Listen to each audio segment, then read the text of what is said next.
What is going on, everybody? Welcome back to the channel. Merry Christmas to everybody. This is a video that is long overdue. I've had this thing sitting with me for a while. I just hadn't came out here to the shop, guys. So I apologize, but here it is. Here it comes. December Monsterbass, baby. Let's jump into it. Okay, real quick. I'm going to test something real quick, guys. Roll with me just for a couple seconds. Okay, so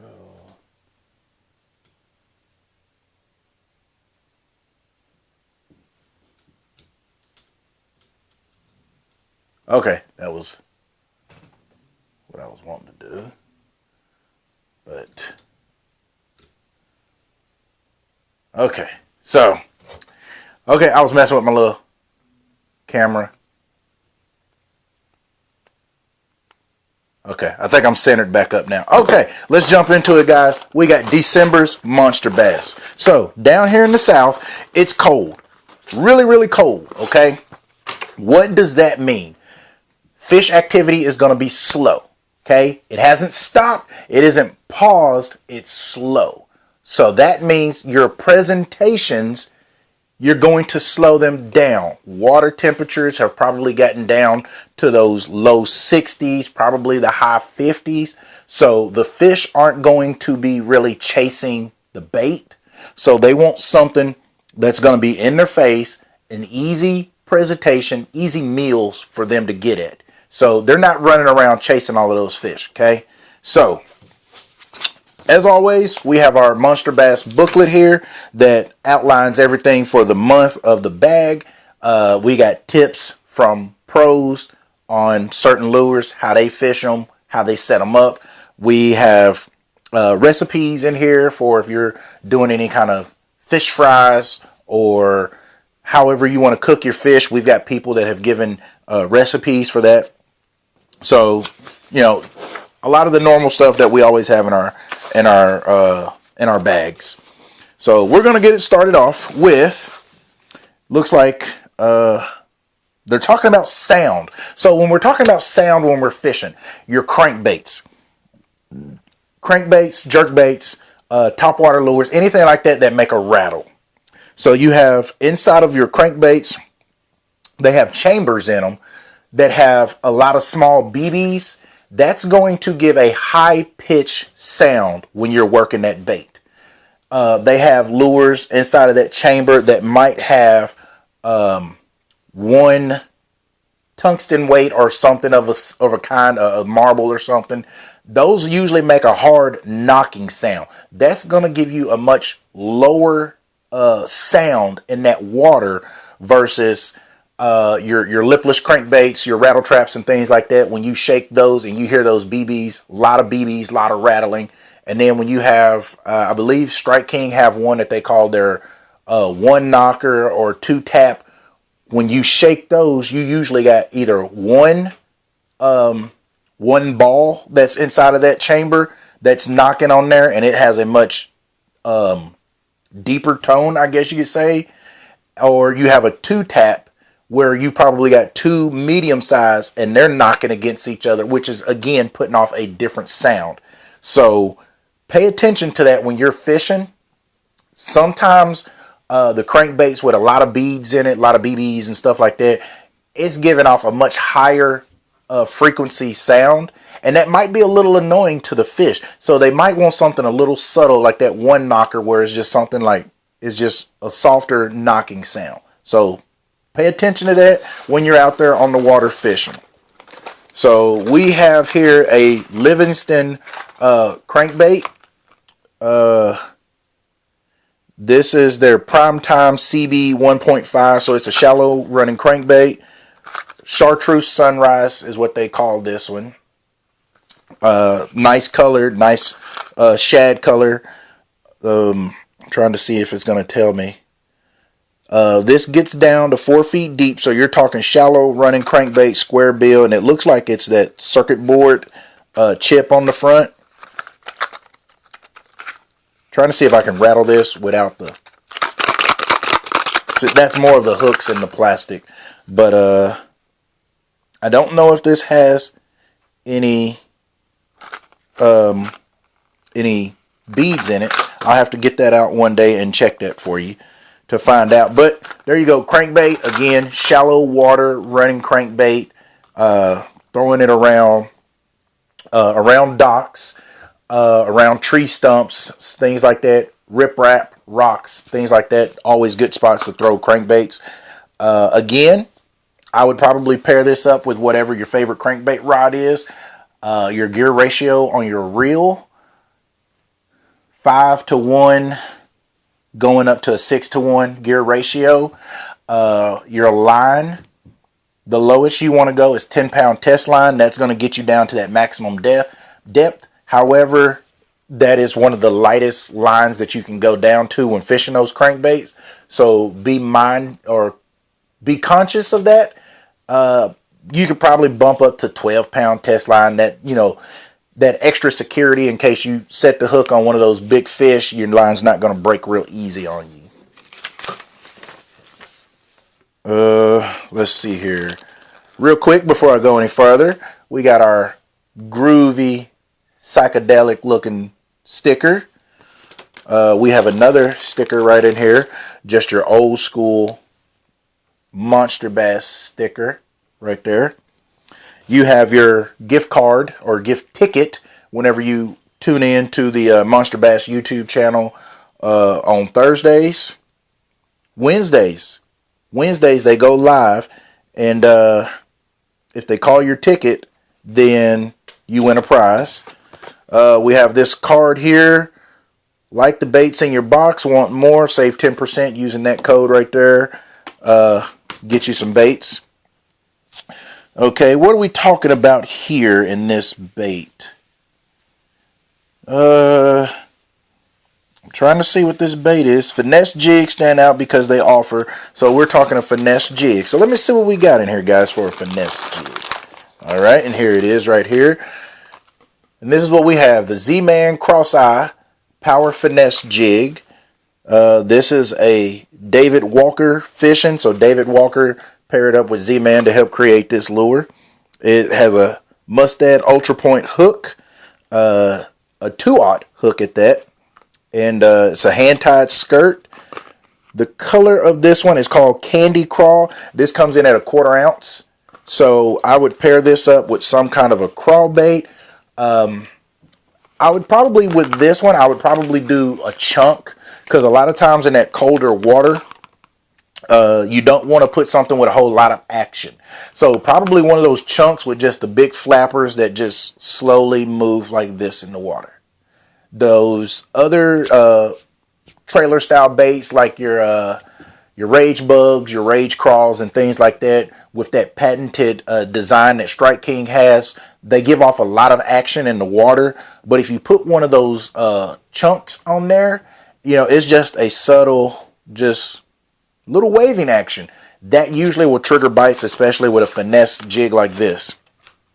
With this one, let's see here. We're talking how we're going to pair this up. You're going to put it, I'm not sure how to read the lunker sticks. It's a lunker stick, MBC 470F. I'm not sure what size or anything about that rod. I need to look into the different categories of the Monsterbass lunker sticks. Your line size, 10 to 12 pound fluorocarbon, 7-to-1 gear ratio on your bait caster. This is a lure that you're going to move the bait with the rod. So that reel, that high speed or that medium high speed is what I usually call the 7-to-1s, is to help take up that line.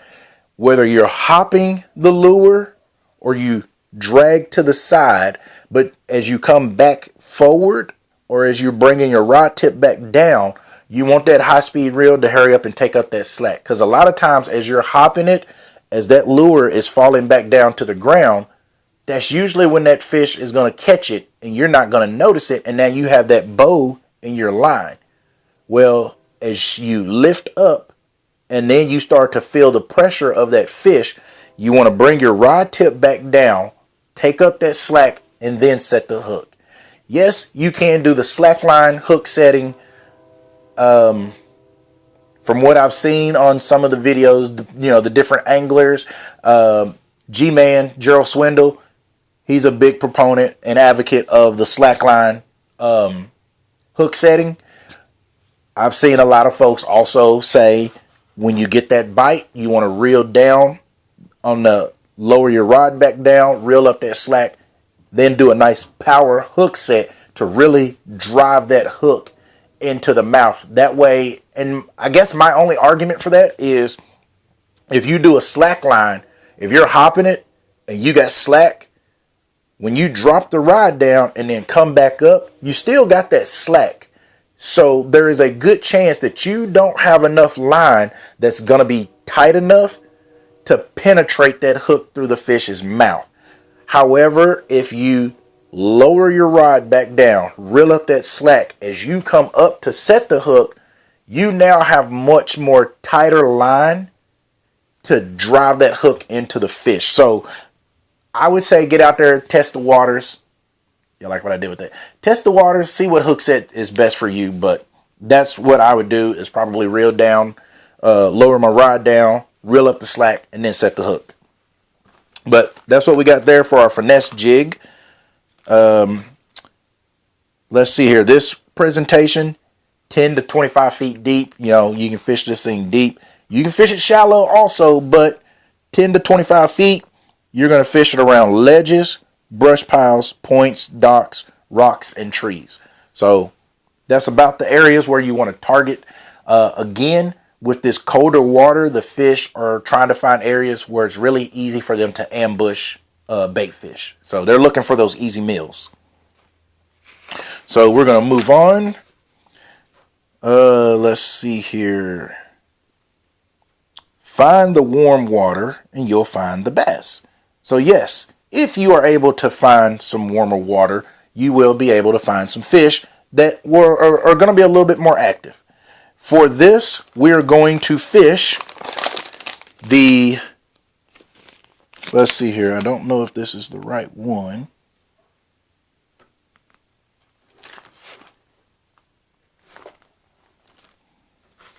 It's talking about a Z-Man bait.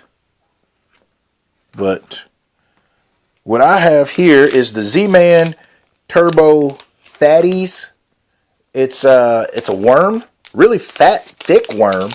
And then it's got a nice design on the tail to displace a lot of water, give off a lot of action. Let's see here.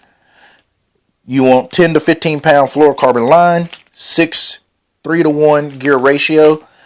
Again, to me, that's that slow medium speed reel. Again, this is a lure that I'm going to work by hopping it or dragging it on the bottom. So I'm moving the bait with the rod, and then that reel speed is to just help take up my slack. You can fish this on ledges, open water, riprap, points, and docks.